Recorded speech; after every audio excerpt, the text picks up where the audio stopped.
بسم اللہ الرحمن الرحیم۔ قابل قدر عزت مآب پردہ-نشین خواتین اور بہنوں، اسی طرح قرآن مجید کی تلاوت کو لائیو سماعت کرنے والے ناظرین اور سامعین، اس وقت الحمدللہ 13 پارے مکمل تلاوت کر لیے گئے ہیں۔ اللہ پاک ہمارے سننے سنانے کو اور پڑھنے پڑھانے کو قبول فرمائے، اور قرآن مجید کی برکت سے اللہ پاک ہم تمام کی زندگیوں کے اندر خیر اور برکت کے فیصلے فرمائے۔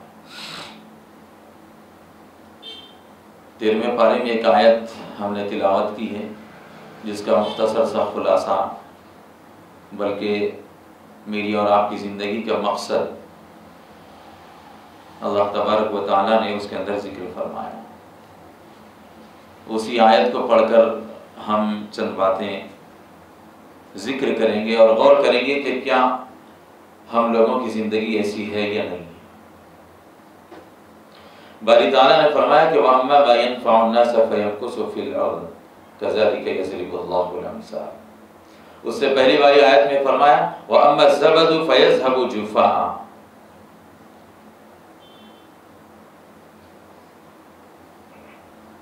اللہ تعالیٰ نے بارش کی مثال دے کر کے بتلایا کہ آسمان سے جب بارش ہوتی ہے تو اس بارش کی وجہ سے انسانوں کا نفع ہوتا ہے، اور یہ بارش جب ہوتی ہے تو زمین کے اندر جو گھاس ہوتی ہے یا بیکار کی چیزیں ہوتی ہیں، یہ ندیوں کے ذریعے سے، نالیوں کے ذریعے سے بہتی ہوئی چلے جاتی ہیں۔ جو جھاگ ہوتا ہے، بیکار چیزیں ہوتی ہیں، جیسے کنجال ہوتا ہے پانی کے اوپر، تو ایسے ہی روڈوں کے اوپر کچرا ہوتا ہے، بہت ساری بیکار چیزیں ہوتی ہیں، وہ پانی کے ذریعے سے بہہ کر کے چلے جاتی ہیں۔ اور پانی کہاں جاتا ہے؟ وہ کسی پتھروں کے ذریعے، وادیوں کے ذریعے ہو کر سمندر میں، دریاؤں کے اندر محفوظ ہو جاتا ہے، زمین کے اندر جذب ہو جاتا ہے۔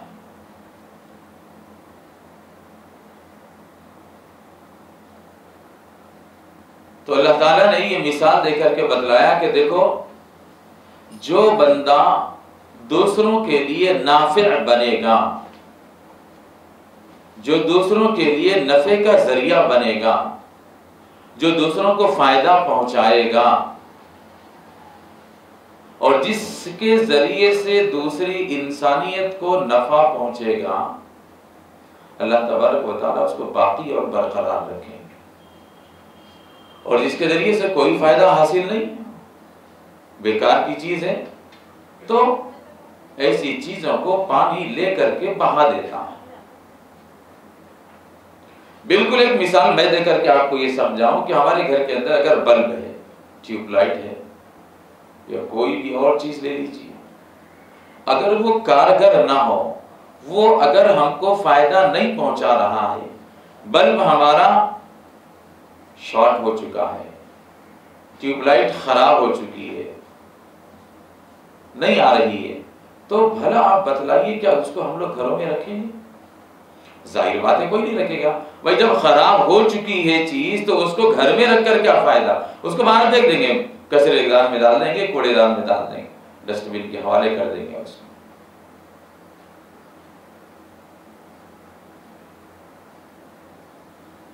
تو معلوم یہ ہوتا ہے کہ جو چیز نفع نہیں پہنچاتی ہے وہ چیز بیکار ہو جاتی ہے، اس سے کوئی محبت نہیں کرتا، اس کو کوئی سنبھال کر کے حفاظت سے نہیں رکھتا۔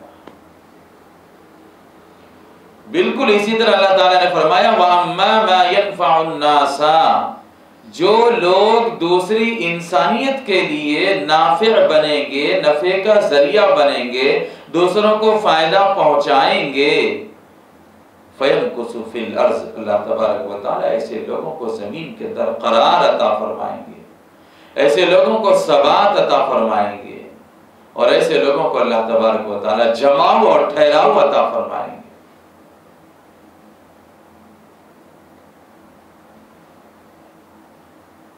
اس لیے ہم مسلمانوں کو چاہیے کہ ہم انسانیت کے لیے نفع پہنچانے والے بنیں.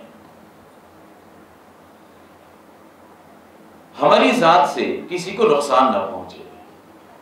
میرے اپنے کیریئر سے، میرے اپنے کیریکٹر سے، میری اپنی زندگی سے، میرے اپنی زبان سے، میرے اپنے عمل سے، میرے کردار سے، میرے قول و فعل سے، میری کسی بھی حرکت سے دوسرے انسانوں کو کوئی نقصان نہ پہنچنے پائے، بلکہ میں دوسروں کے لیے فائدے مند بن جاؤں.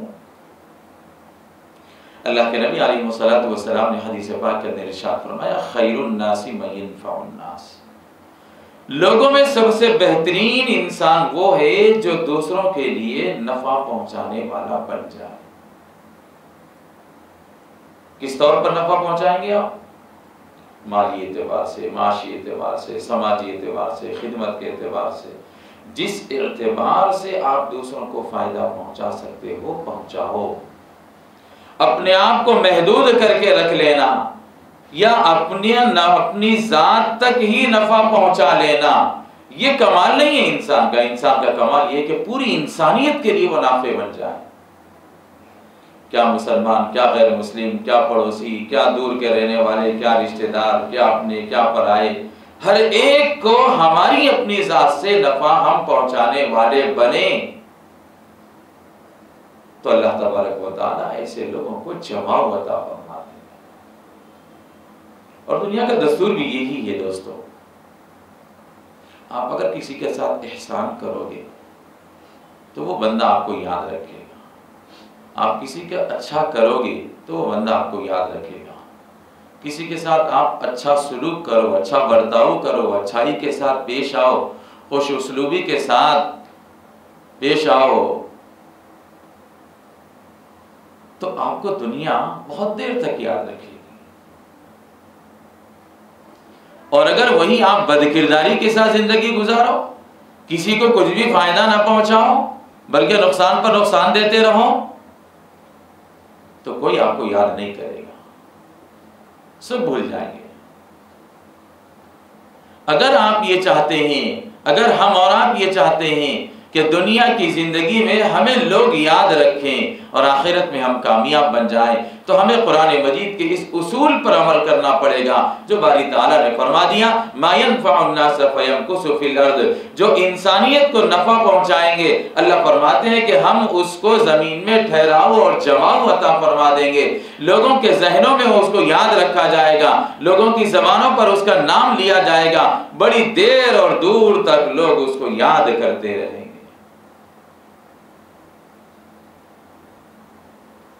اما الزبد فيذهب جفاء.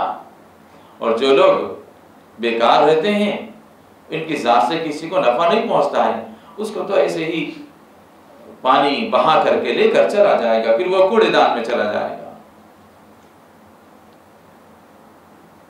اور آخری درجے میں کم از کم اتنا تو کریں کہ اگر ہم کسی کا نفع نہیں کر سکتے ہیں، کسی کے ساتھ اچھائی نہیں کر سکتے ہیں، کسی کی تعریف نہیں کر سکتے ہیں تو اس کو تکلیف تو نہ دیں، اس کی برائی تو بیان نہ کریں اور اس کے ساتھ ہم بدسلوکی تو نہ کریں. اگر آپ کسی کا بھلا نہ کر سکتے ہوں تو برا بھی نہ سوچیں اس کے بارے میں، یہ بھی بہت بڑی بات. اس لیے ہم قرآن مجید کو پڑھ کر کے اپنے دلوں کے اندر یہ شعور پیدا کریں، یہ احساس پیدا کریں کہ اللہ تبارک و تعالی ہمیں انسانیت کے لیے نافع بنا دے. اور یہ دعا بار بار کرتے رہا کیجئے کہ اللہ ہمیں اپنوں کے لیے، رشتہ داروں کے لیے، سب کے لیے نافع بنا دے اور نقصان پہنچانے والا بننے سے ہماری اور امت مسلمہ کی اللہ حفاظت فرمائے. تب جا کر کے دنیا کے اندر ہم سے کام اللہ پاک لیں گے. اس دنیا کے اندر ہمیں جماؤ اور ٹھہراؤ اور استقرار نصیب ہوگا. اللہ تبارک و تعالی ہمیں توفیق عمل نصیب فرمائے اور صحیح طور پر انسانیت کے لیے نافع بن کر زندگی گزارنا ہم سب کو نصیب فرمائے. آمین. وآخر دعوانا ان الحمدللہ رب العالمین. اللهم صل على محمد وعلى ال محمد وبارك وسلم. ربنا آتنا في الدنيا حسنة وفي الآخرة حسنة وقنا عذاب النار. رب اغفر وارحم وأنت خير الراحمين. پروردگار عالم ہم سب کے حال پر رحم فرما، کرم کا عافیت کا درگزر کا معاملہ فرما، اے اللہ ہم سب کو انسانیت کے لیے نافع بنا، زار بننے سے ہماری اور امت مسلمہ کی حفاظت فرما۔ اللہ ہم تمام کو دنیا کے اندر جماؤ اور قرار اور ٹھہراؤ نصیب فرما۔ اے باری تعالی ہم تمام کی عبادتوں کو قبول فرما، ہمارے گناہوں کے اوپر معافی کا کرم پھیر دے۔ اے اللہ ہمارے بیماروں کو شفا کاملہ عاجلہ مستمرہ دائمہ نصیب فرما۔ اے اللہ مقروضوں کے قرضوں کی ادائیگی کی غیب سے انتظامات پیدا فرما۔ جن لوگوں نے دعاؤں کے لیے کہا ہے یا جن کو ہماری دعاؤں کی ضرورت ہے، اللہ سب کی ضروریات کا تکفل فرما، ان سب کی ہماری دعاؤں میں ان سب کو شامل فرما، ان کی دعاؤں میں ہمیں شامل فرما۔ وصلی اللہ تعالی علی خیر خلقہ محمد وعلی آلہ وصحبہ اجمعین برحمتک یا ارحم الراحمین والحمد